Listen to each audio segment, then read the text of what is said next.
So here we have the Hyundai Tucson Premium Automatic on a 16 plate. I'm going to start off by showing you around the outside of the car, and then we'll hop in and run through some controls on the inside. But from the outside you can see that it's a 5-door car with alloy wheels and tinted windows. Let's start off inside the boot and then work our way around the rest of the car from there. So as we approach the back of the car, you can see we've got reversing sensors. This car's also got a reversing camera, plenty of boot space as well, along with that 60/40 split folding rear seat. And then underneath this tray section, not only is this a full-size spare wheel, but it's an alloy spare wheel as well. Okay, so we're just going to work our way back round to the front of the car, and then we'll hop in and run through some controls on the inside.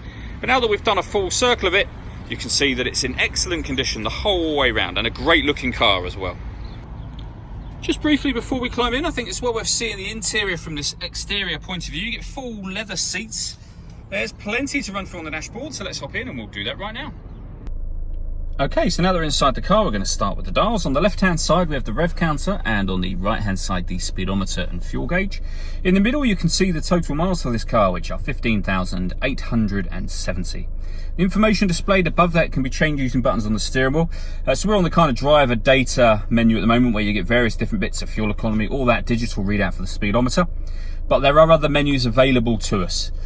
So satellite navigation, various systems, your audio menu, settings and user settings, and then back round to the beginning again. And to make those adjustments, the buttons I was using are these ones just here. We've also got cruise control and speed limiter over on that side of the steering wheel as well. On the left hand side, we've got stereo controls and phone controls as well, so you can answer and end phone calls from here. That is, of course, once you've paired up your phone, and that is done on the touchscreen over in the center just here.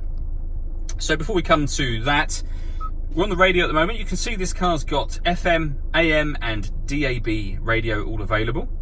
If you want to listen to your own music, you can do. Hit the media button. Nothing is connected at the moment, so we can't listen to our own music at this point in time, but you can connect up an auxiliary device, a USB device.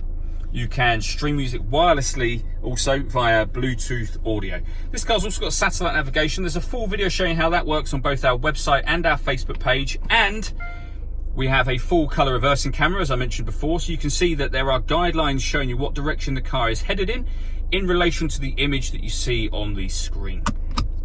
Working our way down, we have dual zone climate control, so you can adjust the passenger and driver temperature, the fan speed up and down from here. You can determine where the air is being distributed with these buttons, and when you're happy with those settings, that button will turn the air conditioning off as it is now, or back on again. Or you can hit auto, and the car will take control of the fan speed to maintain the temperatures that you've asked for. You can override that at any time you wish to. On top of that, we've got a heated driver and on the other side passenger seat, both with 3 different heat settings each. Under that, we have 2 12-volt charging sockets, so for your phone, for example. Auxiliary and USB input that I mentioned already. The gear lever for the fully automatic gearbox. And then we have these buttons just here. So this one turns on or off the parking sensors. This is the electronic handbrake and the auto hold function for that handbrake. Drive mode means you can put the car in sport or normal, and it will change the setup of the gearbox, the accelerator pedal, the steering will become a bit stiffer as well. This one will lock the car in 4-wheel drive. You can turn that on or off. And this turns on the downhill brake control. So if you're going to take the car off road, really handy to be able to use these buttons. All that leaves me to say is thank you for taking the time to watch this video.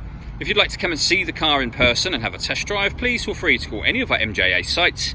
We'd love to hear from you soon.